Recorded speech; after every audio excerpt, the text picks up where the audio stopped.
Antara lain minyak sawit, kopi, kakao, rempah-rempah, karet, komponen elektronik termasuk semikonduktor, komponen pesawat terbang yang tarifnya adalah 0%. Under the deal, Jakarta says some Indonesian exports like coffee, cocoa and rubber will get tariff-free entry into the US. Amerika Serikat dan Indonesia telah menyelesaikan kesepakatan perdagangan yang signifikan. Kedua belah pihak menandatangani perjanjian perdagangan timbal balik di Washington setelah berbulan-bulan negosiasi. Dalam kesepakatan ini, Jakarta menyatakan bahwa beberapa ekspor Indonesia seperti kopi, kakao, dan karet akan mendapatkan akses bebas tarif ke AS dengan produk lain seperti minyak sawit juga sedang dipertimbangkan. Di antaranya termasuk minyak sawit, kopi, kakao, rempah-rempah, karet, komponen elektronik termasuk semikonduktor, serta komponen pesawat terbang yang tarifnya ditetapkan pada 0%. Khusus untuk produk tekstil dan aparel dari Indonesia, Amerika juga memberikan tarif 0%. Indonesia baru saja mencetak prestasi luar biasa dalam perundingan tarif dengan Amerika Serikat. Jika di awal kita sempat merasa seperti sedang dibohongi oleh Paman Sam, kini justru kita yang meraup keuntungan besar. Kesepakatan tarif dagang Indonesia berhasil diturunkan menjadi 19%. Padahal sebelumnya, hampir memberlakukan tarif super tinggi hingga 32%. Bahkan, kita sukses memaksa AS untuk menyetujui tarif 0 bagi 1.819 produk Indonesia. Berkat negosiasi terbaru ini, ada sekitar 4 juta lapangan pekerjaan yang siap terbuka. Dengan dampaknya mencapai 20 juta orang Indonesia yang bisa menikmati manfaat luar biasa. Apresiasi layak diberikan kepada Presiden Prabowo Subianto yang berhasil menekan Donald Trump. Bahkan setelah berunding dengan RI1, Trump justru menghadapi masalah. Kebijakan tarif dagangnya tiba-tiba dihadang oleh Mahkamah Agung dan Kongres Amerika Serikat. Mengapa? Tarif dagang yang selama ini menjadi senjata andalan Trump dianggap ilegal. Lalu, apa implikasinya bagi Indonesia yang baru saja menandatangani kesepakatan baru? Apakah ini kabar baik atau buruk? Mari kita bahas secara mendalam. Indonesia berhasil meraih kemenangan besar dengan mendapatkan tarif 0 dari Amerika Serikat melawan kebijakan tarif dagang Amerika Serikat. Memang memerlukan strategi cerdas. Jika terlalu lembek, kedaulatan ekonomi bisa dirampas, seperti yang dialami Malaysia. Namun, jika terlalu ngotot, bisa berakhir seperti Cina yang hampir dikenai tarif 100%. Donald Trump memang dikenal sebagai negosiator ulung yang pintar menekan negara lain dalam urusan perdagangan. Tapi, siapa sangka Indonesia bisa mengakali Trump. Aktor utama di balik negosiasi cerdas ini adalah Presiden Prabowo Subianto, RI1, dan rombongannya menyisipkan agenda khusus di sela-sela pertemuan Board of Peace, yaitu melakukan perundingan tarif dagang dengan AS. Dan memang, Prabowo menjadi satu-satunya kepala negara yang berhasil menandatangani perjanjian tarif dagang baru dengan Trump. Hal ini dikonfirmasi oleh Sekretaris Kabinet Teddy Indrawijaya. Bapak Presiden melakukan bilateral dengan Presiden Donald Trump kemarin. Ada lebih dari 15 kepala negara dan pemerintah. Kemudian, satu-satunya kepala negara yang melakukan bilateral dengan Presiden Trump, itu salah satunya, dan satu-satunya adalah Presiden Prabowo, ujar Teddy. Bahkan, Prabowo dan Trump melanjutkan pembicaraan dalam pertemuan tertutup selama sekitar 30 menit setelah perundingan tarif dagang. Hasilnya, Indonesia mendapatkan kesepakatan tarif baru sebesar 19%, yang merupakan kabar baik dibandingkan tarif sebelumnya yang mencapai 32%. Namun, hasil perundingan ini masih menuai pro dan kontra di masyarakat. Banyak warganet Indonesia yang belum sepenuhnya yakin bahwa kesepakatan ini benar-benar menguntungkan negara kita. Justru, ada yang merasa tarif 19% masih merugikan Indonesia. Apakah benar kita kembali dirugikan? Apakah kesepakatan ini berat sebelah? Pertanyaan-pertanyaan ini menunjukkan bahwa masyarakat 62 memang cerdas dan kritis. Mereka sadar ada tuntutan dari Trump dan AS yang bisa membebani Indonesia. Namun, seringkali mereka kurang membaca secara komprehensif. Jika dianalisis lebih dalam, Indonesia tidak sepenuhnya hanya mendapatkan ampasnya. Kita juga berhasil membalas tekanan kepada AS dan Trump dalam kesepakatan ini. Apa bukti bahwa Indonesia untung besar? Negara kita sukses meraih tarif 0 alias 0% untuk 1.819 produk Indonesia. Artinya, Indonesia bisa mengekspor ribuan produk tersebut ke pasar AS tanpa dikenai tarif sama sekali. Di antara produk-produk itu termasuk kopi, kakao, rempah-rempah, karet, komponen elektronik, hingga semikonduktor. Khusus untuk sektor tekstil dan pakaian jadi, S memberikan fasilitas tarif 0% melalui mekanisme tarif rate kuota TRQ. Skema ini memungkinkan produk masuk tanpa tarif hingga batas kuota tertentu. Sebelum dikenai tarif normal jika melebihi kuota, sebagai timbal balik, Indonesia juga memberikan tarif 0 untuk sejumlah produk pertanian AS, seperti gandum dan kedelai. Dampak dari tarif 0% ini sangat besar. Ada 4 juta lapangan pekerjaan yang akan mendapat manfaat luar biasa hanya dari sektor tekstil saja. Menteri Koordinator Bidang Perekonomian Airlangga Hartarto menyatakan bahwa kesepakatan tarif baru ini akan memberikan dampak signifikan. Bagi pekerja di sektor tekstil, pembebasan tarif impor ini diharapkan membuat produk tekstil dan pakaian jadi Indonesia lebih kompetitif di pasar Amerika Serikat dibandingkan negara lain, kata Airlangga. Dari 4 juta lapangan kerja yang diuntungkan, dampaknya bisa meluas hingga 20 juta masyarakat Indonesia.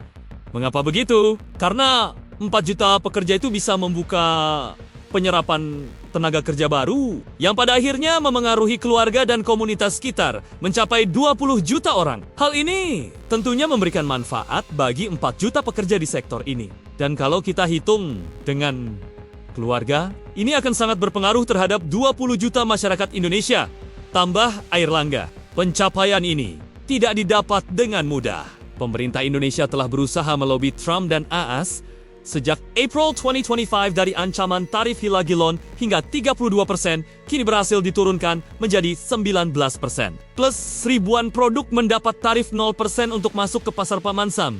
Karisma Presiden Prabowo dalam negosiasi juga diakui oleh Trump sendiri. Di pertemuan Board of Peace, RI 1 disanjung dengan pujian, "He's definitely tough. I don't want to fight him."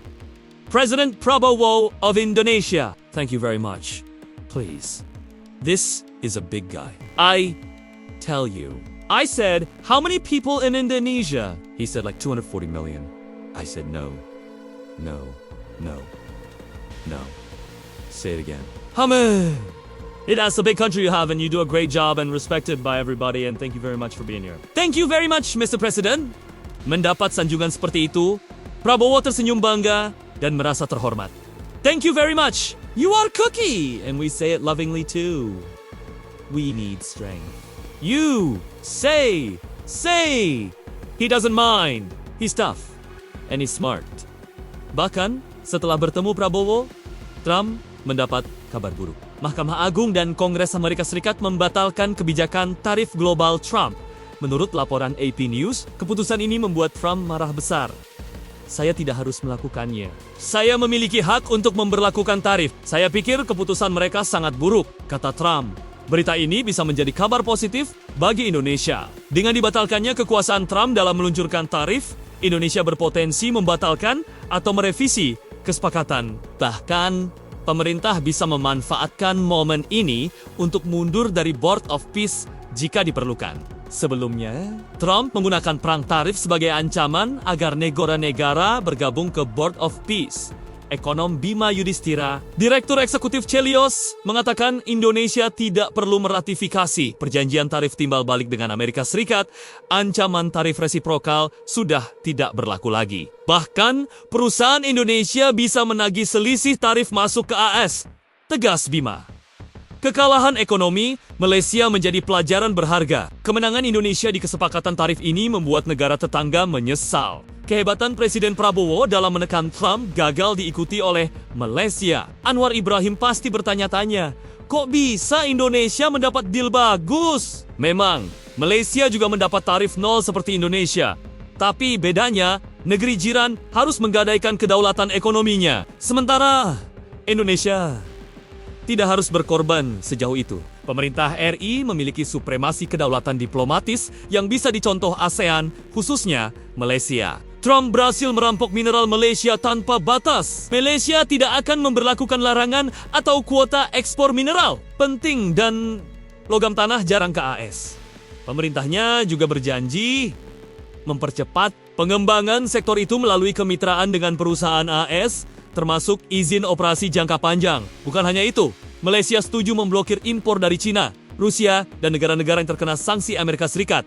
Keputusan ini mendapat kritik keras. Ex-pejabat Malaysia seperti Azmin Ali mengatakan AS hampir memperbudak Malaysia. Sedikit manfaat jangka pendek, tidak ada apa-apanya dibandingkan kerugian jangka panjang. Menerapkan perjanjian tersebut tidak akan membuat Malaysia lebih kuat, melainkan menandai penyerahan kedaulatan, netralitas, dan masa depan ekonomi kami, tegas Azmin, mantan Menteri Perdagangan dan Industri Internasional Malaysia. Bahkan, ex-Perdana Menteri Mahathir Mohamad melaporkan Anwar Ibrahim ke polisi karena dianggap menjual negara. Mahathir menilai Anwar menggadaikan kedaulatan demi tunduk pada Amerika Serikat. Dalam laporannya, Mahathir mengatakan keputusan Anwar menyepakati perjanjian perdagangan timbal balik dengan AS merupakan langkah salah yang merugikan Malaysia dan melemahkan kedaulatan ekonomi serta politik. Saya percaya tindakan tersebut diambil tanpa mempertimbangkan betul-betul kepentingan nasional dan menurut saya dapat dianggap sebagai tindakan seseorang yang mengabaikan kedaulatan Malaysia sebagai negara berdaulat,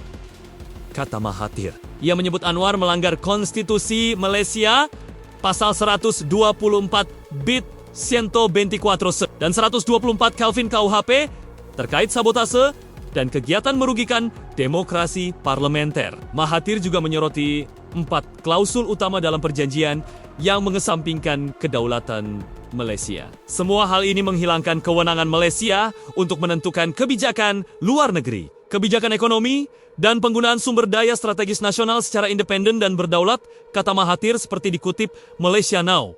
Bukan hanya Malaysia, Thailand juga menjual kedaulatan ekonominya ke AS. Negeri Gajah Putih menawarkan tarif 0% untuk 90% produk impor dari AS. AS juga mendapat akses ke pasokan mineral penting Thailand. Saat negara-negara ASEAN lain menyerah, Indonesia justru berdiri kokoh menentang penjajahan ekonomi Amerika Serikat. Presiden Prabowo telah menepati janjinya untuk mendapatkan kesepakatan tarif dagang tanpa menggadaikan kedaulatan. Dengan langkah cerdas ini, apakah dampaknya akan mengubah peta ekonomi nasional? Mari kita perdalam analisis. Kesepakatan ini bukan sekadar angka tarif, tapi juga tentang posisi strategis Indonesia di panggung global. Sejak Trump kembali berkuasa pada 2025, kebijakan America First kembali diterapkan dengan agresif, termasuk tarif resiprokal untuk negara dengan surplus perdagangan besar terhadap AS Indonesia. Sebagai ekonomi terbesar di ASEAN, dengan surplus perdagangan mencapai miliaran dolar, menjadi target utama. Ancaman tarif 32% sempat membuat gelisah pelaku usaha Indonesia, terutama eksportir. Namun, melalui diplomasi pintar, Prabowo berhasil menekan angka itu menjadi 19%, plus pengecualian untuk ribuan produk. Ini bukan hanya kemenangan numerik, tapi juga bukti bahwa Indonesia bisa bermain di level tinggi tanpa kehilangan martabat. Dari sisi ekonomi, manfaatnya jelas. Sektor tekstil yang mempekerjakan jutaan orang akan lebih kompetitif. Dengan tarif 0% via TRQ, ekspor tekstil Indonesia ke AS bisa melonjak, menciptakan efek domino, peningkatan produksi, penyerapan tenaga kerja baru, dan pertumbuhan PDB Airlangga memperkirakan dampaknya mencapai 20 juta orang, termasuk keluarga pekerja. Di luar tekstil, produk seperti minyak sawit, ekspor utama Indonesia, juga mendapat pengecualian, meski masih dalam pertimbangan penuh.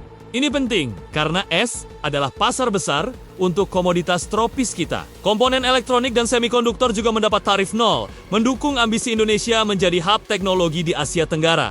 Namun, tidak semua pihak optimis. Di media sosial X, ada kritik tajam. Seorang pengguna mengatakan, kesepakatan ini transaksional, di mana Indonesia membeli akses dengan biaya mahal di depan, seperti impor barang as senilai 33 miliar dolar. Yang lain menyoroti ketidaksetaraan. Indonesia punya banyak kewajiban, sementara S lebih sedikit. Memaksa kita menyelaraskan dengan strategi anti-Cina. AKES ada juga yang menghubungkan dengan Board of Peace, melihatnya sebagai dukungan implisit ke Israel karena Palestina tidak dilibatkan. Risiko ketergantungan pada Amerika Serikat juga dikhawatirkan, yang bisa menekan industri lokal dan mengganggu netralitas Indonesia. Meski begitu, bandingkan dengan Malaysia. Di sana, kesepakatan serupa memaksa mereka membuka akses mineral tanpa batas, memblokir impor dari China dan Rusia, yang dilihat sebagai penyerahan kedaulatan. Mahathir bahkan melaporkan Anwar ke polisi atas tuduhan sabotase. Thailand juga memberikan konsesi besar dengan tarif 0% untuk 90% impor AS Indonesia. Sebaliknya, tidak harus menyerah pada klausul semacam itu. Kita hanya memberikan tarif 0 untuk produk pertanian tertentu, yang sebenarnya bisa mendukung ketahanan pangan domestik. Implikasi ruling Mahkamah Agung AS juga krusial. Dengan kebijakan tarif Trump dinyatakan ilegal secara luas, Indonesia punya leverage untuk renegosiasi jika perlu. Ini bisa menjadi good news karena mengurangi ancaman tarif di masa depan. Namun, jika kesepakatan tetap berlaku, kita harus waspada terhadap dampak jangka panjang, seperti peningkatan impor yang bisa menekan UMKM secara keseluruhan. Kesepakatan ini adalah gebrakan diplomasi Prabowo. Dengan populasi 270 juta dan posisi strategis, Indonesia membuktikan bisa negosiasi dengan superpower tanpa kehilangan kedaulatan. Dampak ekonominya berpotensi mengubah peta nasional, pertumbuhan ekspor, lapangan kerja baru, dan posisi lebih kuat di global value chain. Tapi, pemerintah harus pintar mengelola risiko, diversifikasi pasar, dan lindungi sektor domestik. Ini bukan akhir, tapi awal dari era baru hubungan Indonesia.